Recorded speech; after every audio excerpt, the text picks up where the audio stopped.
I'm sorry, so perception then, so we're just labeling with perception. We're saying what things are, statue, fan, and so on.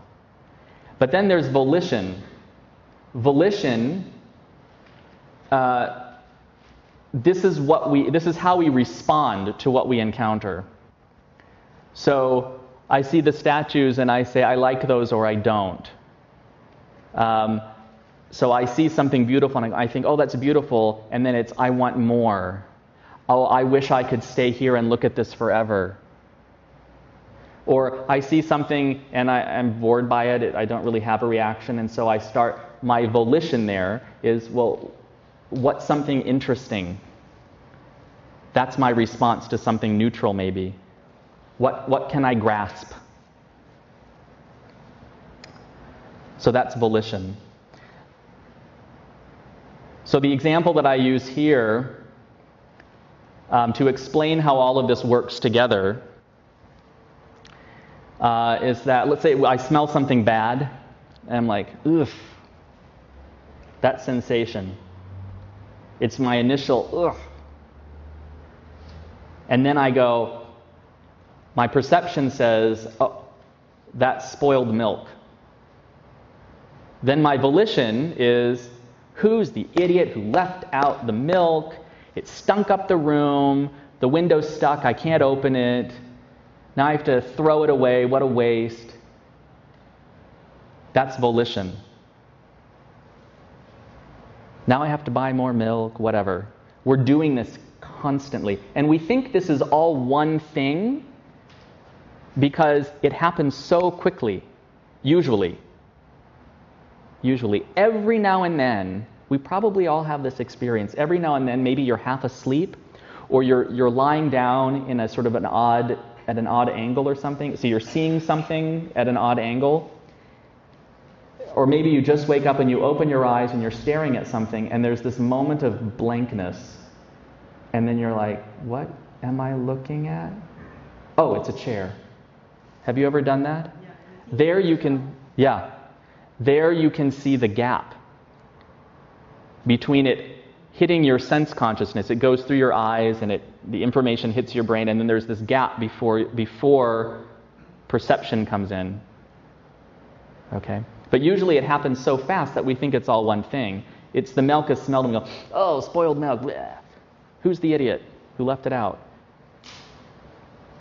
But these are actually different parts of what makes us up. So then, as I said, when we pass away, this strips away. If you don't have form, you don't have eyes, ears, nose, a mouth. So there's no real sight, smell, sound, taste, touch. All of that's gone.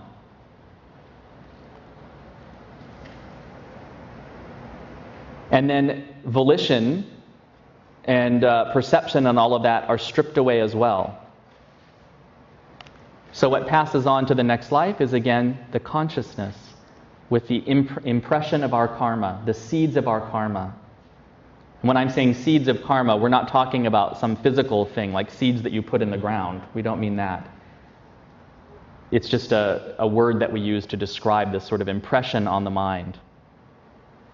That's what passes from lifetime to lifetime. So again, I know that this is a little bit dry. This isn't the most exciting subject in the Dharma. But if we really think about it, it's extremely useful. If we can understand this and remind ourselves of it regularly, we become accustomed to the truth that we ourselves are impermanent. And then we can start to let go of our attachment to the body, so that when it's our time to pass away, we won't be clinging. We won't be clinging to what we can't hold on to, and we will suffer so much less. Where was I recently? Was this something I was reading or something I saw or heard? I can't remember where I came across this, but it was just recently. It was a talk. There's a Buddhist nun who is working as a chaplain here locally in the Los Angeles area. for a hospital, but she doesn't work in the hospital. She goes to homes. So basically, people who they think less than 6 months to live, she goes and visits with them. And she was talking about one woman who was quite old. She was laying in bed, dying. In fact, they had told her for years that she was going to die, and she only had 6 months to live, but she kept hanging on, and the nurses didn't know why she was still alive. So the chaplain, this Buddhist chaplain, went to see her, and she found out that the woman first had kicked her son out into the garage, made him live in the garage, and then she completely kicked him out of the house. And she wondered, well, what's going on there? And so she spoke to this woman, and she was lying there, and what this woman said to the chaplain was, "It's mine. It's all mine." She was clinging to her stuff, probably to her body as well. She wouldn't let go because she was so attached to this stuff. And imagine how much suffering that woman was in, let alone the suffering that she caused for the people around her. But then there was another woman who was dying, and she went to visit the home. And this woman had been an artist, and she had traveled. She had lived a full life. And so she went in to see her, and the gist of the conversation was, so how are you doing? And this woman's response to her own death was, "I'm on to my next adventure." Now, of course, as a Buddhist, we're not looking for the next adventure. We're looking to get out of the cycle of birth, old age, sickness, and death, and become a perfectly enlightened Buddha so that we can benefit others. But she had really a much healthier attitude, right? She knew she was dying, and she was ready to let go. She accepted it. So this teaching on the 5 skandhas can be a tool that we can use. As we absorb it, as we come to really see it, it's a tool that we use to overcome our attachment so that we will suffer less and probably cause a great deal less suffering to others as well.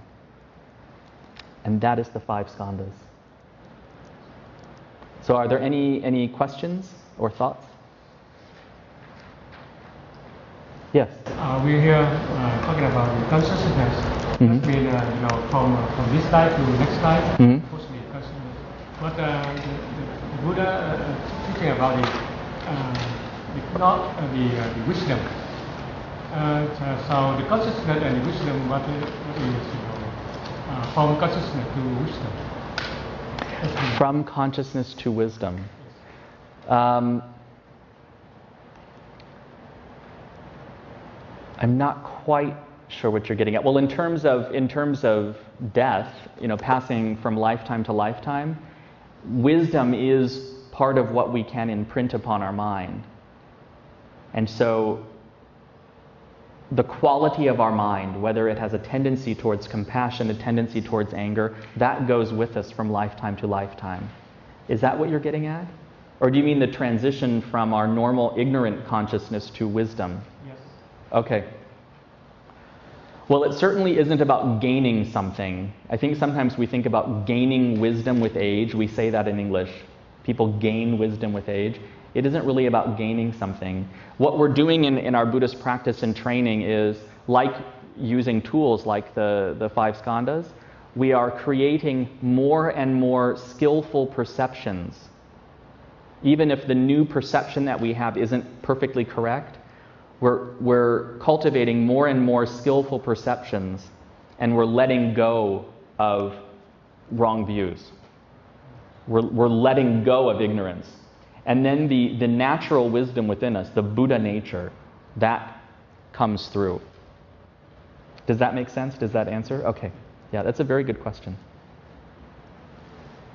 Yes? Does the Abhidharma deal in more detail with subjects like the 5 skandhas? Yes. Is there an English version of Abhidharma? Well, there's more than one Abhidharma. I'm fairly certain that the Pali Abhidharma has been translated into English. The Abhidharma, it's very complicated. It delves into a lot of definitions. So it takes one word from a sutra and it will pick it apart and define it and all of that. It can be pretty complicated. But if you're interested in more of these kinds of details, then yes, I would look at the Abhidharma. Yeah. But the Pali one has been translated. There's a different one that's used in East Asian Buddhism, which comes from the Chinese tradition. I don't think that that's been translated into English yet. Mm-hmm. Yes? So I watched the Born to Rage last week. It was very interesting.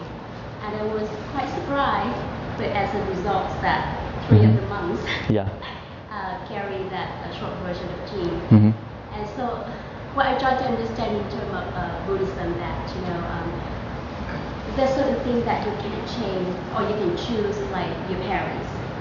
But also, but it depends on how the environment that you've grown up, whether or not you have a nice family or you grow up in around with gangsters, and you tend to become more like hang around with bad people and getting yourself in trouble. Mm-hmm. It just doesn't get clear in my mind that, and you mentioned a couple weeks ago, that the habit or the behaviors that carry from lifetime to lifetime. Mm-hmm. So how much of something that what makes us become us, part of is something to reset, that you are born or you were born in a certain family, but what makes us as to become behaviors or personality. Does that relate to the action or the karma that you collect from your past life, or more depend on how you got raised, raised you, and the environment that you live with?